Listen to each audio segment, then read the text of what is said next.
Subsidy అతి తక్కువ సమయంలో విడుదల చేశాం. గత ప్రభుత్వ హయాంలో మే 24 సంభవించినటువంటి వడగండ్ల వాన, అధిక వర్షాలకి నష్టపోయినటువంటి ఉద్యాన పంటలకి 4.31 కోట్లు జనవరి 2025లో విడుదల చేశాం. మైక్రో ఇరిగేషన్ కంపెనీలకి చెల్లించవలసినటువంటి బకాయిలు 1166.99 కోట్లలో ఈ ప్రభుత్వం 452.55 కోట్లు ఈ సంవత్సరం విడుదల చేశాం.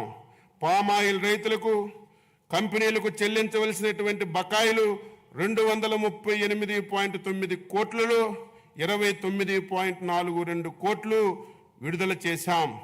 MIDH పథకంలో చెల్లించవలసినటువంటి 93.54 కోట్లలో 33.33 కోట్లు విడుదల చేశాం.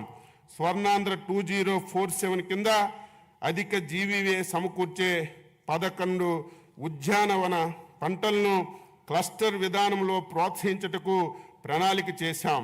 ప్రతి సంవత్సరం వృద్ధి రేటు 15% పైబడి వచ్చేటట్లుగా పంటలను క్లస్టర్లుగా ఎంపిక చేసుకున్నాం. ఈ క్లస్టర్లు జాతీయ ఉద్యాన బోర్డు నుంచి ప్రత్యేకంగా కేటాయింపునకు ప్రాజెక్టులు రూపకల్పన చేస్తున్నాం. అనంతపురం అరటి క్లస్టర్ అభివృద్ధి చేపట్టవలసిన కార్యక్రమాలకు సంబంధించి ఏజెన్సీల్ని ఎంపిక కొరకు ప్రతిపాదనలు కోరడమైంది. ఇదే తరహాలో మిగిలినటువంటి పంటలకు కూడా క్లస్టర్ ప్రతిపాదనలు తయారు చేసి కేంద్ర ప్రభుత్వానికి నివేదించడం జరుగుతుంది. ఇందులో భాగంగా చిత్తూరు, అన్నమయ్య, తిరుపతి జిల్లాల్లో మామిడి క్లస్టర్, శ్రీకాకుళం, SSR, మన్యం జిల్లా జీడి మామిడి క్లస్టర్ గాను, శ్రీకాకుళం, తూర్పుగోదావరి, కోనసీమ జిల్లాల్లో క్లబ్బర్ క్లస్టర్ గాను, ఏలూరు, తూర్పుగోదావరి జిల్లాలో పామాయిల్, కోకో క్లస్టర్లుగా, గుంటూరు, ప్రకాశం జిల్లాల్లో మిరప క్లస్టర్లుగా అభివృద్ధికి ప్రతిపాదనలు తయారు చేయడమైంది. అందులో అరటి గెలను ముంబై పోర్టు ద్వారా మిడిల్ ఈస్ట్ దేశాలకి ఎగుమతి చేశాం.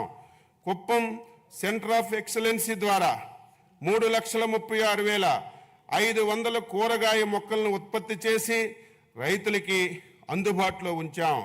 పల్నాడు జిల్లా నకిరికల్లు మండలం గుండ్లపల్లిలో 7.6 కోట్ల కూరగాయలు, సుగంధ ద్రవ్యాలను 2వ సెంటర్ ఆఫ్ ఎక్సలెన్సీ ఏర్పాటు చేశాం. ఉద్యాన శాఖతో రాష్ట్ర ప్రభుత్వం మరియు DCCD సమన్వయంతో కోకో సమావేశాన్ని అక్టోబర్ 16, 2024లో విజయవాడలో నిర్వహించి భారతదేశంలో కోకో పంట అభివృద్ధికి సంబంధించి వ్యవహారాలపై చర్చించాం. ఉద్యాన శాఖ డిజిటల్ గ్రీన్ సమన్వయంతో ఈ మిర్చా ప్రోగ్రాంను అమలు చేస్తుంది. ఈ పద్ధతిని టమోటా, పసుపు పంటలకు విస్తరిస్తున్నారు. ఈ యాప్లో ఫార్మర్ చాట్ చేయడం, పురుగుల మందుల అవశేషాలు విశ్లేషణలు, కాల్గుడితో మార్కెటింగ్ టైం ఆఫ్ కోసం నాణ్యత అంచనాలు పరికరాలు అందించబడ్డాయి. ఆయిల్ ఫామ్ తోటల్లో జియో ట్యాగింగ్, ఫెన్సింగ్ కోసం మొబైల్ యాప్లు, డ్రోన్, శాటిలైట్ టెక్నాలజీని వినియోగించడం జరుగుతుంది. ఈ టెక్నాలజీని ఇతర పంటలకు కూడా ఉపయోగించుకోవడానికి ప్రతిపాదనలు తయారు చేశాం. 2025-26వ సంవత్సరానికి ఉద్యాన శాఖ ప్రతిపాదనలు రాష్ట్రీయ కృషి వికాస్ యోజన పథకం కింద 3.75 లక్షలు ఎకరాలను సూక్ష్మ సేద్యం కిందకు తీసుకురావడానికి 500 కోట్లు ప్రతిపాదిస్తున్నాం. MIDH పథకం కింద సాంప్రదాయ వ్యవసాయ పంటల నుండి 1.5 లక్షల ఎకరాలు వాణిజ్య ఉద్యాన పంటల కిందకు తీసుకురావడానికి పోస్ట్ హార్వెస్టెడ్ ఇన్ఫ్రాస్ట్రక్చర్ కొరకు 179 కోట్లు ప్రతిపాదిస్తున్నాం.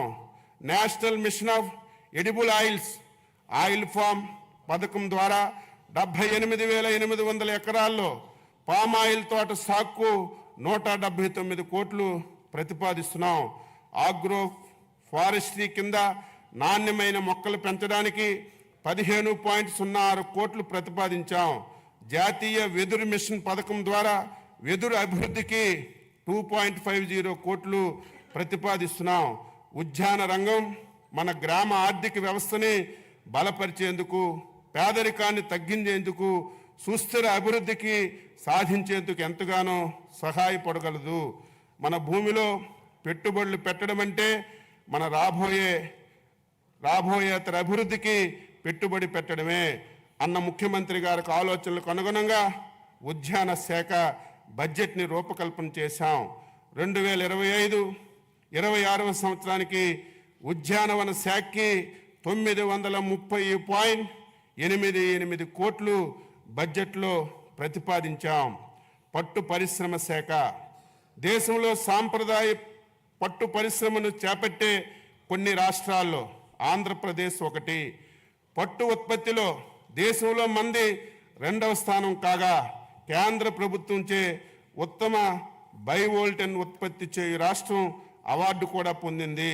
చిత్తూరు జిల్లా కుప్పం, శ్రీ సత్యసాయి జిల్లా హిందూపురంలో మరియు కాకినాడ జిల్లా సేబ్రోల్లో లీఫ్ టు క్లాత్ ప్రాజెక్టులు ప్రారంభించడానికి ప్రతిపాదనలు రూపొందించాం. 2025-26 సంవత్సరానికి పట్టు పరిశ్రమ అభివృద్ధి కోసం 96.22 కోట్లు బడ్జెట్లో ప్రతిపాదిస్తున్నాం. వ్యవసాయ మార్కెటింగ్ శాఖ 2024-25 సంవత్సరంలో ఇప్పటి వరకు రాష్ట్రంలో 33 ఈనాం మార్కెట్ల ద్వారా 7,452.51 కోట్లు విలువ చేసే 10.84 లక్షల మెట్రిక్ టన్నులు వాణిజ్యం చేయడం జరిగింది. రాష్ట్రంలో మొత్తం 124 రైతు బజార్లు ఉన్నాయి. మరో 21 రైతు బజార్లు పనులు వివిధ దశల్లో పురోగతిలో ఉన్నాయి. రాష్ట్రంలో గతంలో నిరుపయోగంగా ఉన్నటువంటి 15 మొబైల్ రైతు బజార్లను కూడా మళ్ళీ ఉపయోగంలోకి తీసుకొచ్చాం. రైతు బజార్ల ఆధునీకరణకు, కొత్త మోడల్ ఇంటిగ్రేటెడ్ రైతు బజార్ల కోసం మరియు మార్కెటింగ్ శాఖలో అన్ని కార్యక్రమాలను పారదర్శకతను పెంపొందడానికి ఎండ్-టు-ఎండ్ డిజిటలైజేషన్ కోసం ప్రభుత్వం ప్రతిపాదనలు సమర్పించడమైంది. ధరల నియంత్రణలో భాగంగా మార్కెట్ ఇంటర్వెన్షన్ ద్వారా జూన్ నుంచి అక్టోబర్ వరకు 2024 టమాటా ధరలు పెరిగినప్పుడు వినియోగదారులకు సరసమైనటువంటి ధరలు అందించడానికి రైతు నుంచి 753 మెట్రిక్ టన్నులు సేకరించి రాష్ట్రంలో రైతు బజార్ల ద్వారా అమ్మడం జరిగింది. మార్కెట్ జోక్యాన్ని అందించడానికి ధరల స్థిరీకరణ నిధి ఏర్పాటు కోసం 2025-26 సంవత్సరంలో 300 కోట్లు బడ్జెట్లో ప్రతిపాదించాం. ధరలు పతనమైన సందర్భంలో మిర్చి రైతులను ఆదుకోవడానికి గౌరవ ముఖ్యమంత్రి వర్యులు చేసిన అవిరల కృషి ఫలించింది. మిర్చి పంటకి మార్కెట్ ఇంటర్వెన్షన్ స్కీమ్ MIS కింద ఒక కింటాకి 11,781.25 రూపాయలు కేంద్ర ప్రభుత్వం నిర్ణయించింది. MIP ద్వారా ధర కంటే మార్కెట్ ధర పతనమైనటువంటి సందర్భంలో వ్యత్యాసాన్ని ధనాన్ని కేంద్ర రాష్ట్ర ప్రభుత్వాలు 50-50 నిష్పత్తిలో రైతులకి చెల్లించాల్సి ఉంటుంది. మిర్చి రైతులను ఆదుకునేందుకు గౌరవ ముఖ్యమంత్రి గారు చేసిన కృషిని ఈ సందర్భంగా ప్రత్యేక ధన్యవాదాలు తెలియజేస్తున్నాను. ధాన్యం కొనుగోలులో సంబంధించి 1674.47 కోట్లు గత ప్రభుత్వం బకాయిల్ని మా ప్రభుత్వం జూలై 24లో రైతులకి చెల్లించడం జరిగింది. 2024 ఖరీఫ్ సీజన్లో సంబంధించినటువంటి ధాన్యం కొనుగోలును ఇప్పటి వరకు 5,31,987 రైతుల నుండి 33,32,014 మెట్రిక్ టన్నుల ధాన్యాన్ని సేకరించి 7,674.99 కోట్లు చెల్లించడం జరిగింది. పై మొత్తంలో కేవలం 24 గంటల్లోపే 6,726 కోట్లను 24 నుంచి 48 గంటల్లోపు 948 కోట్లను చెల్లించామని గర్వంగా చెప్పదలుచుకున్నాను. 2025-26 సంవత్సరానికి మార్కెటింగ్ శాఖకు 315